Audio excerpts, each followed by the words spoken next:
Hi hello வணக்கம். நான் உங்கள் தமிழ் சிட்டிசன் விளாக். சட்டசபை சட்டசபை எத்தனையோ பெரிய தலைவர்களெல்லாம் பார்த்துருக்கு. அதை சில யூடியூபர் நல்லா அழகாக வரிசைப்படுத்தி சொல்லுவாங்க. காமராஜர், கக்கன் அப்படின்னு சொல்லிட்டு அப்படியே வரிசைப்படுத்தி சொல்லுவாங்க. அந்தளவுக்கு பெரிய பெரிய தலைவர்களெல்லாம் நம்ம தெரிஞ்சுக்கிறதுக்கு வாய்ப்பில்லை. சமீபத்தில் வந்த சில தலைவர்களை பற்றி நமக்கு தெரியும். எம்ஜிஆருக்கு பிறகு வந்த தலைவர்களை நமக்கு தெரியும். அதுக்கு முன்னாடி இருந்தவங்கள பற்றி நமக்கு தெரியாது. ஆனால் அப்படி வந்த தலைவர்களை பற்றி சிலர் பேச நம்ம கேட்டிருப்போம் இல்லையா? அப்படியாப்பட்ட ஆளுமை, இப்படியாப்பட்ட ஆளுமை அப்படின்னு சொல்லிட்டு. அதில் ஒரு எம்எல்ஏ என்ன பண்ணியிருக்காருன்னா, காமராஜர் காலத்தில் சட்டசபைக்கு வரும்போது லேட்டாக வந்திருக்கிறாரு. அப்போ அவர் எதிர்க்கட்சி தலைவர் தான். அவர் அவரை காமராஜர் கேட்குறாரு, ஏன் தாமதம் அப்படின்னு சொல்லி கேட்குறாரு. கேட்கும்போது, வெள்ளை வேஷ்டி நான் துவைச்சி போட்டுட்டேன். நான் துவைச்சி போட்டது தெரியாமல் எங்கள் வீட்டுக்காரம்மா ஒரு வெள்ளை வேஷ்டி எடுத்து துவைச்சி போட்டுருச்சு. இருந்தது 2 தான். அது காயறதுக்கு லேட்டாகி போச்சு, அதை எடுத்து கட்டிட்டு வந்தேன் அப்படின்னு சொல்லி சொன்னாராம். ஸோ அப்போ எம்எல்ஏவாக இருந்தவங்க மக்கள் சேவைக்காக வந்திருக்கோம். ஸோ நம்மள்கிட்ட இருக்கிறதையும் நம்மளோட சொத்து சுகத்தையும் 4 ஏழை பாலைகளுக்கு கொடுக்கணும் அப்படிங்கிற சிந்தனை இருந்த தலைவர்கள் ஒரு காலத்தில் இருந்தாங்க. இப்போ ஒரு பரம ஏழைக்கு ஒரு விஷயத்துக்காக நிதி ஒதுக்குறோம் அப்படின்னா அதுலேருந்து நமக்கு எவ்வளோ கமிஷன் வரும் அப்படின்னு நினைக்கிற எம்எல்ஏக்களை தான் நம்ம தேர்ந்தெடுத்து அனுப்பி வைக்கிறோம். அப்படி மாறிட்டாங்க. எல்லா எம்எல்ஏக்களையும் நான் சொல்லலை, சில எம்எல்ஏக்கள். ஸோ அப்படி இருந்தாலும் படிப்படியாக கற்றுக்கிட்டு வந்தவங்க தான் அரசியலில் அந்த சட்டசபைக்கு போவாங்க. மெம்பராக இருந்திருப்பாங்க, பிரசிடெண்ட்டாக இருந்திருப்பாங்க, எம்எல்ஏவாக, அதுக்கப்புறம் தான் எம்எல்ஏவாக கன்வெர்ட் ஆகி வருவாங்க. இல்லை கட்சியில் ஒரு 10 வருஷம்னாலும் அலைஞ்சு நிறைய மேடைகளில் பேசி நிறைய விஷயங்களை அப்சர்வ் பண்ணிவிட்டு ஒவ்வொன்றையும் எப்படி பண்ணணும் அப்படின்னு தெரிஞ்சுக்கிட்டு சட்டசபைக்கு வந்தவங்க தான் நம்ம இது வரைக்கும் பார்த்துருக்கோம். ஃபஸ்ட் டைம் ஃப்ரெஷ்ஷாக அடிமட்டத்திலிருந்து சாதாரணமாக நம்ம பக்கத்து வீட்டில் ஒரு பையன் இருக்கான் அப்படின்னு சொல்லி சொன்னால் அந்த பையன் விடிஞ்சு எழுந்திரிச்சா எம்எல்ஏ அப்படின்னு தான் நமக்கு எப்படி அதிர்ச்சியாக இருக்குமோ அந்த மாதிரி பக்கத்து வீட்டில் ஒரு பையன், அந்த பையன் நாளைக்கு மறாத நாள் எம்எல்ஏவாக பொறுப்பேற்றுக்கிறாப்புல. அப்படி ஒரு சர்ப்ரைஸான ஒரு விஷயம் தமிழ்நாட்டில் நடந்துச்சு. இது நடக்கக்கூடாதா அப்படின்னு சொல்லி சொன்னால் நடக்கலாம். அதில் எந்த விதமான தவறும் இல்லை. ஆனால் இப்போ நடந்திருக்கிறது சரியா, இப்போ வந்திருக்கிற ஆளெல்லாம் சரியா அப்படின்னு சொன்னால் அங்கே தான் தப்பு பண்ணிட்டோம். என்னென்னா, ஏற்கனவே இவங்கெல்லாம் அரசியல் பண்ணணும், அரசியல்வாதி ஆகணும் அப்படின்னு நினச்சி அரசியலில் ஈடுபட்டு அரசியல் சார்ந்த விஷயங்கள் பேசி போராட்டங்கள் நடத்தி அதன் மூலமாக அவங்க அரசியல் பயின்று அதுக்கப்புறம் அரசியலுக்கு சட்டசபைக்கு வந்திருந்தாங்கன்னா அவங்களுக்கு சில விஷயங்கள் தெரிஞ்சிருக்கிறதுக்கு வாய்ப்பு இருக்குது. அப்படி இல்லாமல் வெறுமனே இதில் அநேக பேர், சிலரை தவிர அநேக பேர் வெறுமனே சினிமா மோகம் கொண்டு மட்டும் இருந்தவங்க சட்டசபைக்கு வந்திருக்காங்க. அவங்கள யார் அனுப்பிச்சாங்கன்னா, அவங்களும் முழுக்க சினிமாவில் நடப்பது நிஜம்.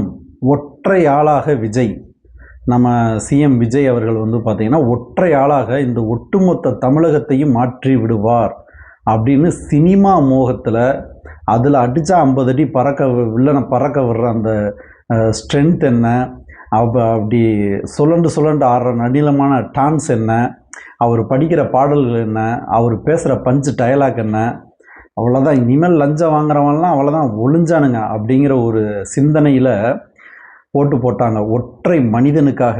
ஆனால் நீங்கள் ஓட்டு போட்டது அந்த ஒற்றை மனிதனுக்கு மட்டும் கிடையாது, அவரோட சேர்ந்து அவர் கட்சியில் இருந்த எம்எல்ஏக்களுக்கு.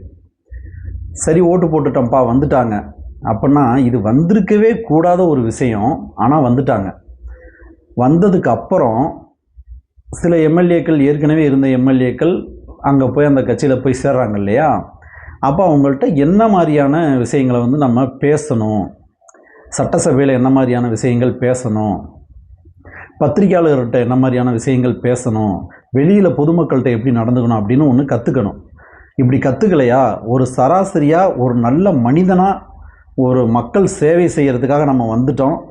நம்ம இதுவரைக்கும் சராசரியான ஒரு வாழ்க்கையை வாழ்ந்துக்கிட்டு இருந்தோம். இப்போ வந்து நம்ம சட்டசபைக்கு வந்துட்டோம், மக்கள் சேவைக்காக வந்துட்டோம். இப்போ வந்து நம்ம எப்படி கண்ணியமான பதில்களும் காரண காரியத்தோட ஃபிங்கர் டிப்ஸில் ஒரு விஷயம் இருக்கணும், அதை எப்படி கற்றுக்கிறது, அப்படி இல்லை அப்படின்னு சொல்லி சொன்னாலும் இப்போ தான் நான் அதை தெரிஞ்சுக்கிட்டு இருக்கேன். நீங்கள் கேட்ட கேள்விக்கு நான் நாளைக்கு வந்து பதில் சொல்கிறேன். அதை தெரிஞ்சுக்கிட்டு ஃபுல்லாக அனலைஸ் பண்ணிவிட்டு வந்து நான் பதில் சொல்கிறேன் அப்படிங்கிறது கண்டிப்பாக மக்கள் எதிர்பார்ப்பாங்க. அதை சொன்னால் ஒத்துக்குவாங்க. ஏன்னா நீங்கள் வாக்குறுதிகள் கொடுத்துட்டு வரும்போது அதுக்கப்புறம் வந்து ஏற்கனவே கஜானா காலியாக இருக்குது, அப்புறம் எப்படி கொடுக்க முடியும் அப்படின்னு நீங்கள் சொன்னதுக்கப்புறம் நீங்கள் நிறைவேற்றக்கூடிய சில விஷயங்கள்லாம் வச்சு பார்த்தோம்னா இதுக்கெல்லாம் அப்புறம் எப்படி பணம் கிடச்சிச்சு, அப்புறம் எதுக்கு இவ்வளோ கடை வாங்குறீங்க அப்படின்ற கேள்வியெல்லாம் வந்துக்கிட்டு தான் இருக்குது தொடர்ந்து. ஸோ நீங்கள் சட்டசபையில் வந்து உக்காந்துட்டீங்க, ஓகே. இப்போ உங்களுக்கு எதிர்க்கட்சியாக ஒன்று வந்து அங்கே வந்து உக்காந்தாகணும். ஏன்னா மக்கள் கேட்கக்கூடிய கேள்விகளை நீங்களே கேட்டு நீங்களே பதில் சொல்ல முடியாது. சட்டசபையில் எதிர்க்கட்சின்னு ஒன்று இருக்கும். அவங்க தான் மாநிலங்களில் நடக்கக்கூடிய குற்றங்களையும் இருக்கக்கூடிய குறைகளையும் உங்கள்கிட்ட வந்து கேட்பாங்க. அதுதான் முறை. அதுக்கு நீங்கள் அதை எப்படி நம்ம சரி பண்ண போகிறோம், அந்த விஷயங்களுக்கான தீர்வுகள் என்ன அப்படிங்கிறத நீங்கள் அவங்களுக்கு பதிலாக சொல்லணும். இதுதான் சட்டசபை நிகழ்வுகள். சில தீர்மானங்கள் அங்கே நிறைவேற்றப்படும். இப்போ என்ன நடக்குது அப்படின்னா, முழுக்க முழுக்க டிஎம்கேவை அசிங்கப்படுத்தினா, டிஎம்கேவை வார்த்தையால் அடித்தா அது ஹிட்டாகும், அது ரீல்ஸ் போகும், அது வந்து நம்ம ரசிகர்கள், நமக்கு ஓட்டு போட்ட ரசிகர்கள் வந்து ரசிக்கப்படுவார்கள், அவங்க அதை வந்து தூக்கி வச்சு கொண்டாடுவாங்க. இந்த ஒரு கண்ணோட்டத்தில் மட்டும்தான் அவங்களோட பேச்சு நடத்தை எல்லாமே போய்கிட்டு இருக்கே தவிர ஆக்கப்பூர்வமான பேச்சுகள் எதுவுமே இல்லை. தெரியலேன்னு வச்சுக்குவோம், அதை கற்றுக்கிட்டு வந்து பேசணும். இல்லை அதற்கு அவங்க கேட்குறதுக்கான கேள்விகள் அந்த இதுக்கான பதில் உங்கள்கிட்ட இல்லாத பட்சத்தில் நான் அதை முழுசாக தெரிஞ்சுட்டு வந்து சொல்கிறேன் அப்படின்னு சொல்லி சொன்னால் அங்கே எதுவுமே பெருசாக நடக்க போகிறது கிடையாது. ஏன்னா நீங்கள் புதுசாக தான் வந்திருக்கீங்கன்றது எல்லா பேர்த்துக்குமே தெரியும்.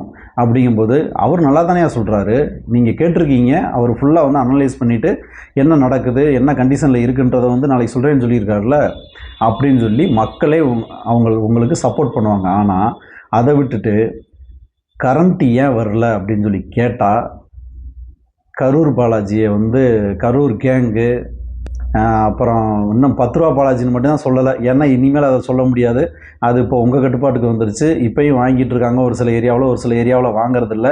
அது வந்து உங்கள் கட்சியின் மீது நலன் கொண்ட நன்மதிப்பு கொண்ட சில ஆட்கள் வந்து அதை தடுத்துக்கிட்டு இருக்காங்க. மற்றபடி கட்சி ரீதியான தடுக்கிறது வந்து எதுவும் நடக்கலை. உதயநிதியை வந்து நீங்கள் கக்கூஸில் வந்து 3 மணி நேரம் இருந்தீங்க அப்படின்னு சொல்லி கிண்டல் பண்ணுறது, கேட்ட கேள்விக்கு நீங்கள் கரெக்டாக பதில் சொல்லுங்கள், இல்லை தெரியலன்னு சொல்லுங்கள். அதை தாண்டி உங்களை கேள்வி கேட்கக்கூடிய இடத்துல வந்து யார் இருக்கா அப்படின்னு சொன்னால் திமுக தான் இருக்குது. அவங்க குற்ற பின்னணி கொண்ட கட்சி தான். நீங்கள் சொன்னீங்களே 1008 குறைகள் குற்றங்கள் மக்கள் எல்லா பேருமே சொன்னாங்க இல்லையா, அந்த மாதிரியான குற்ற பின்னணி கொண்ட கட்சி தான் உங்களை பொறுத்தளவில். மக்களுக்கும் அவங்களோட நடத்தைகள் பிடிக்காம தான் அவங்களோட ஆணவ பேச்சு, திமிர் பேச்சு, அவங்களோட எம்எல்ஏக்கள் நடந்துக்கிட்ட விதம், அவங்க அங்கே மணல் கொள்ளையிலிருந்து மற்ற என்னென்ன கொள்ளையெல்லாம் பண்ணினாங்க அப்படின்னு சொல்லிட்டு எல்லாமே வந்து யூடியூப்பில் வந்து பேசி பேசி பேசி தீர்த்து அவங்க மேலே வந்து ஒரு தீராத வெறி, தீராத கோபம், தீராத ஆத்திரம் திமுக மேலே மக்களுக்கு இருக்குதான். அந்த இதுக்காகத்தான் ஒட்டுமொத்த பேரும் உங்களுக்கு ஓட்டு போட்டிருக்காங்க. நீங்கள் அதுக்காக தான் வந்திருக்கீங்க. ஆனால் உங்களுக்கு ஈக்குவலாக ஓட்டுக்கு வாங்கி எதிர்க்கட்சியாக வந்து உட்காந்துருக்காங்க. அங்கே மக்களோட கேள்வியில் அவங்க தான் கேட்டாகணும்.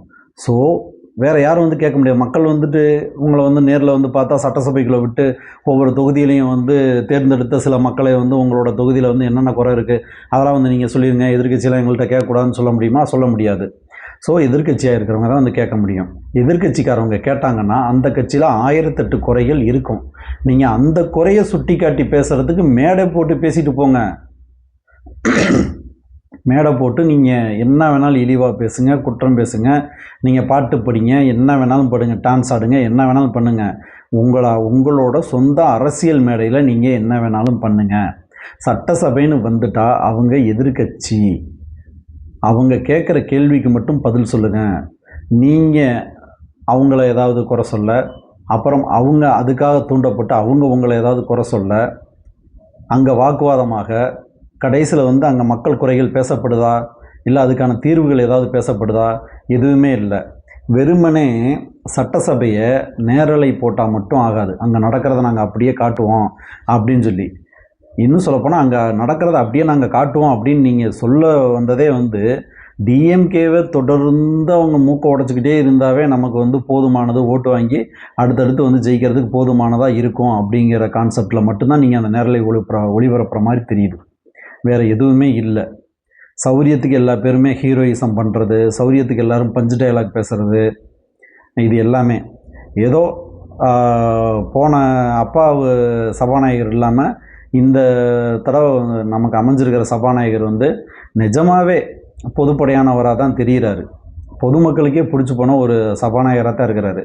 ஏன்னா இதுக்கு முன்னாடி இருந்த சபாநாயகர் வந்து பார்த்திங்கன்னா என்ன நடந்தாலும் திமுகவுக்கு ஒரு கடைநிலை தொண்டன் கூட இந்தளவுக்கு சப்போர்ட் பண்ணுவானான்னு தெரியாது, முட்டு கொடுப்பான்னு தெரியாது, அந்தளவுக்கு முட்டு கொடுப்பாரு. ஆனால் இவர் அப்படி இல்லை. இவங்க வந்து புதுசாக வந்திருக்காங்க, சில வார்த்தைகள் வந்து தவறாக பேசுவாங்க, இல்லை வந்து பேசக்கூடாத சில விஷயங்களை பேசுவாங்க. அப்படிங்கும்போது அந்த இடத்துல அவர் வந்து தட்டி கேட்பதும், சுட்டி காட்டுவதும், கொட்டு வைப்பதும் எல்லாமே பண்ணுறாரு. அந்த விதத்தில் அந்த சபாநாயகரை கண்டிப்பாக பாராட்டியே ஆகணும்.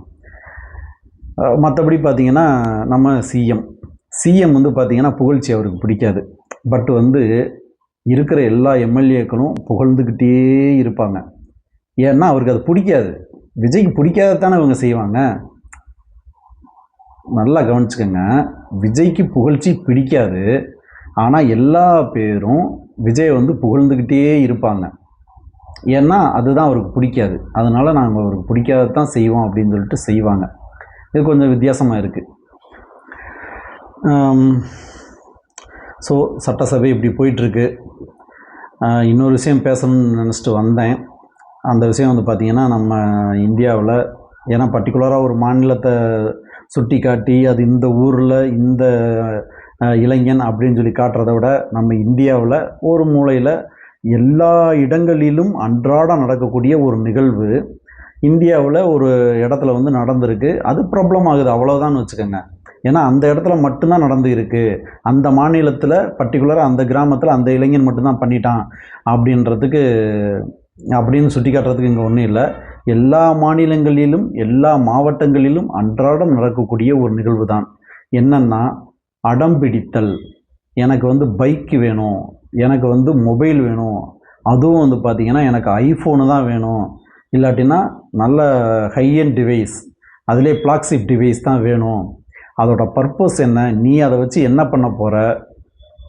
முன்னுக்கெல்லாம் இந்த லேப்டாப் வந்து பார்த்திங்கன்னா ஒரு பிஸ்னஸ் பண்ணுறவங்க தான் லேப்டாப் வச்சுக்கணும் அப்படின்லாம் ஒரு காலத்தில் இருந்துச்சு.